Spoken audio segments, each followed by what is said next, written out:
guys, what's up? Welcome back to the channel. I'm coming at you in between uploads because I just wanted to give you guys a little heads up that the reason why you're still seeing some open water fishing is because that's all my fall fishing, and I haven't caught up yet on uploading those. So there's still probably about another, I don't know, a few weeks left of those, and then we're gonna get to more into the ice fishing. And as you can see right here, I am getting all my ice fishing gear up, out, and ready to go. I've just re-spooled these rods here, these three, with some new Suffix Advance new line. It's not the new line, it's not like brand new out, it's been out for a bit, but I just bought it to replace these. I had mono on there before, and I just wasn't on a couple of these rods, and I really prefer the fluorocarbons. You get way more sensitivity, it's super clear, and it's a lot stronger. So, and with it hitting the bottom of the ice hole, I want that extra little bit of comfort. So we're just kind of going through these and kind of organizing some jigs and stuff, and I'm excited to use. I wonder if I got the other side here. Well, they're messed up now. That's fine. So I got some new the Northland Buckshot, but they're the glass. Got the glass Buckshots here, and those I haven't used yet. I bought a handful to try out. I've heard a lot of really good things about them, so we'll see how that goes. And let's see, we got a mess here. Oh, just lost one. Okay, I'll close that up later. But yeah, got a couple of things to put back. A couple get a couple of new jigs here. I like these jigs here. It's got a big hook here, as you can tell, and it's tungsten gold. That's the size that I like. Now that's, a lot of guys are gonna say, well, for perch, that's too big, or even for crappie or bluegill, it's really not. I've caught perch of all size on this, and I've caught 18 to 20 inch walleye with this too. So this is a really good jig if you're hunting. You got a bite down there, something down there, you don't know what it is, throw on some wax worms, drop that down. That's one of my go-tos I will have on every time. And other than that, my other go-to is, here we go, the Rattling Buckshot here. This is also one of my go-tos. The noise, the color, sometimes pink and white is the color I'll go with. But I'm gonna try some new stuff. Like got the glass one on here.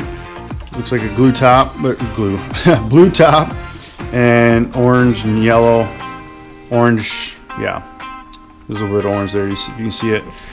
So I'm gonna try that out too. And got a couple of rods here that I built at the end of last year, so I didn't get a really good chance to use them.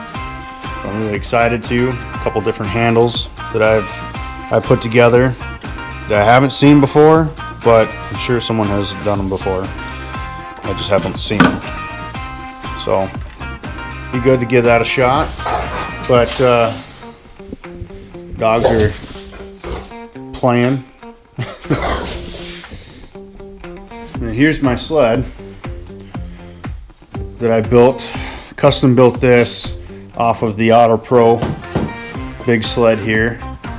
This bottom part here is just wheels that I made it so I can push it around easier around the garage. And then I've got a center compartment here, rod locker there, which I'm torn. I don't know, it takes up a lot of space, but it holds everything really nice, as you can see. And if I'm running around, it keeps them protected, and I have easy access to them. But I'll do a video on that another time. how I built it and what I did for it too. Maybe you guys can take some of those ideas, or maybe you got some better ideas of how to do some things on there. That'd be great too. I just use regular my boat seats, so I don't know if they're not quite as comfortable, but they do the trick, and I can transfer them from boat to ice sled. Got quite a few new things here for I'd like to test out for this winter if you can get out, but right now guys are already out on the ice. Be nice to get out there and do some early ice fishing too. Right now we got some warmer temps, so it's probably top of the ice is kind of crappy. But so when it comes to fishing line, I really do like the 6-pound. It seems to get me whatever I need. I have the confidence of it not being too light and breaking, and the fluorocarbon makes it so clear that I don't have to worry about the fish seeing it or being spooked from it. I will use that on everything except for my super light rod here. Okay, this is the one I use that is when it's really close to me, and I'm gonna use it for perch, panfish, not walleye, though it's caught a decent amount of walleye. It doesn't have the backbone. Yeah, it's hard for me to show you. I got the camera in one hand, but you know, it just doesn't have the backbone that you need for the walleye. It has caught them though, luckily, but I will use on stuff like that 4-pound. I don't like to go anything less. I will not touch anything under 4 pounds. I just don't see the value in it. I just don't. I've had really good luck. Perch, bluegill, crappie, walleye on 6-pound all the way around across the board. So the fact that it's fluorocarbon means it's stronger, it's invisible, less worries. Just a little extra added reasons why I like the Suffix Advanced 100% fluorocarbon ice. These spools are pretty cool. So you buy them, there's 50 yards per spool, and typically these, the small reels, they're about between 65 to 70 yards per spool for, like, say, 6-pound. I will put the whole thing on there. This is only $8. So I will put the whole spool on there and just be done with it. You just never know. You could get a big tangle. If you're dropping 20, 30 feet down and you got a big tangle in your line, you got to cut that off. Well, then if you don't put enough on, well, you're respooling again. This way, if you're out, you got plenty of line in case you lose that 30 feet or so, if it happens. I mean, it's happened to me, so that's why I do this. Am I going to use all 50 yards? No, absolutely not. But it's there for my comfort in case I have, in case I screw up and I got a knot and I got to cut that off.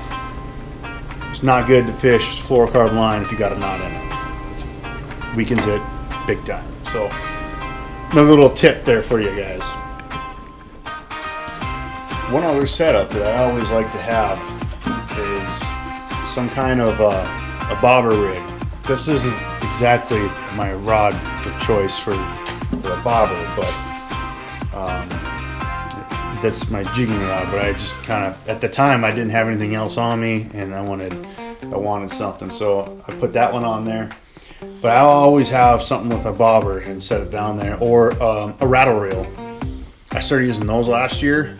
Love them. They've been around for so long. I just finally now started using one. So we'll be using a lot more rattle reels and more ice camping, and with those rattle reels, they're a lot of fun. I didn't do any videos last year.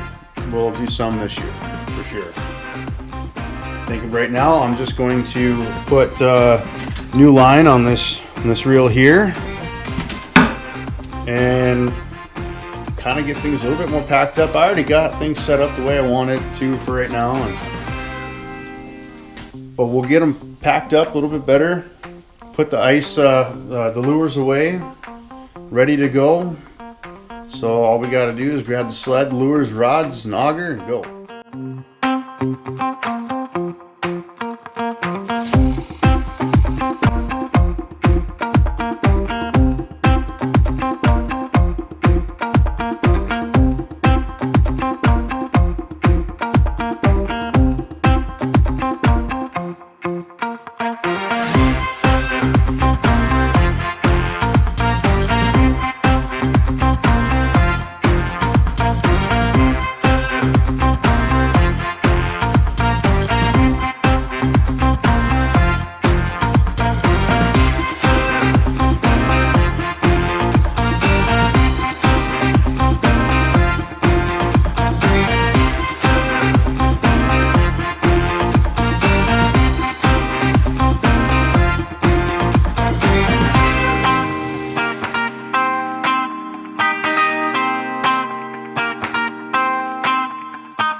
Tie a little cinch knot here.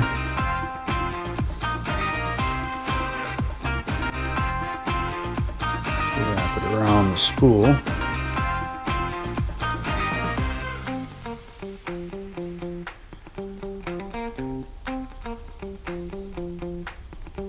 Snip that tag end.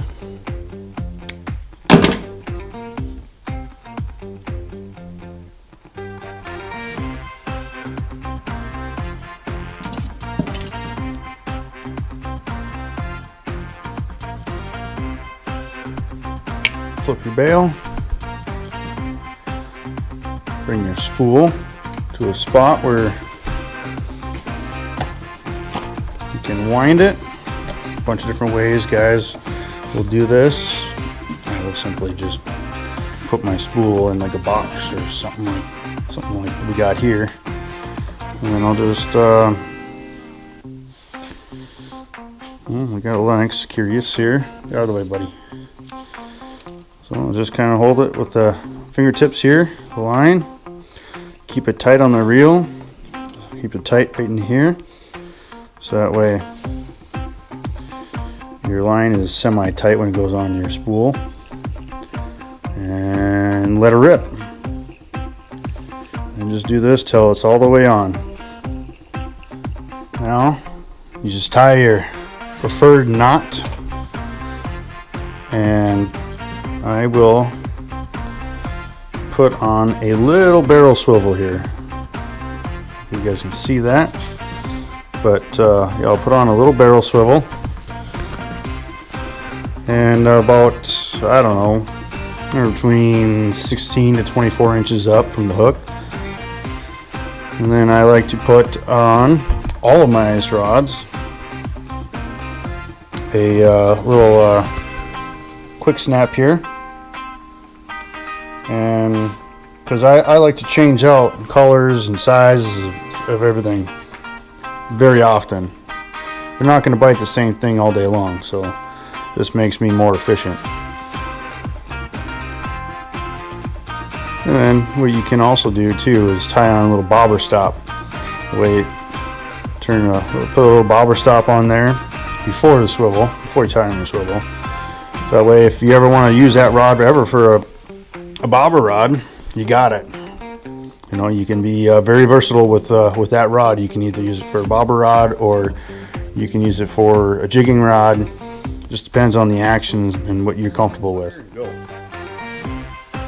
Just wanted to give you guys an update, let you know the reason why you're seeing still some open water videos when there's snow and lakes are frozen over is because of I'm a little bit behind, but there's still, it's okay. It's a lull and it's a waiting period between that time and for the ice to freeze over and between the time that I can actually get out. So hopefully in the next few weeks we'll be able to get out and do some ice fishing. I'll be able to bring those videos in. I might start popping out a few those fall fishing videos out a little bit quicker, so that way we can get right into the ice fishing stuff. But right now, that's what we're gonna do. We got a couple more weeks of fall open water fall fishing, and stay tuned with that. There's some there's a good one out there, and there's a big walleye caught. So it was a lot of fun. But for now, that's the plan. We're gonna keep rolling with this. We're gonna get set up, be ready to go, and when the time comes, we're gonna hit it. So, little update. Thanks again for all of you subscribed and watching. I really appreciate you. And for the ones who haven't, please like, comment, subscribe. We'll catch you later.